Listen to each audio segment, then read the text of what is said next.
আসসালামু আলাইকুম।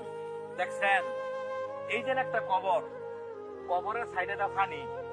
আপনি না কোটি টিয়ার মালিক, আপনি না পাঁচতলা সাততলা আপনার আপনার বাসা আছে, কোটি টিয়ার খাট আছে। এই যে এই জায়গাতে শুয়ে রয়েছে বালিশ ছাড়া, খাট ছাড়া। দেখছেন চতুর্দিকটা পানি।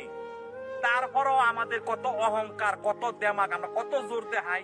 আরে ভাই, যারা না বুঝেন হ্যাঁ করে আর বুঝানোর মতো না। একবার চিন্তা করছেন, দেখছেন অবস্থা। আপনি এত আদর করে রাখতেন, আপনার সেই লোকটা বই থুয়ে গেছেন। এই জায়গাতে আমি আপনি সবাই আসতে হইব। তারপরও আমরা জোর দেখাই, আমরা অহংকার দেয়, আমরা মানুষের জায়গা সম্পত্তি জোরে নেই গা। বাইয়ে বাইয়ে বা বাইয়ের জায়গা মাইরে দেই, বাইয়ে বোনের জায়গা মাইরে দেই। একটা বার চিন্তা করছেন? তো এই জায়গাতে সবার আসতে হইব। আজকে দেখেন, এদিকে আসো, এটা দেখেন, দেখছেন ফানি, দেখছেন। তারপরও আমরা জোর দেখাই। তো ভাই, আপনাকে হাতে ধরি পায়ে ধরি যারা মানুষের সাথে জোর জুলুম করেন, করেন না ভাই। বালিশ ছাড়াই এই জায়গাতে শুইতে হইব, বালিশ ছাড়া। দেখছেন কোটি টিয়ার লোক শুয়ে রয়েছে, অথচ তলাতে ফানি গেছে, দেখার কেউ নাই। তো এই পৃথিবীতে আপন বলতে কেউ নাই, একমাত্র আমার আল্লাহ আপন আমার, আর কেউ আমার আপন না।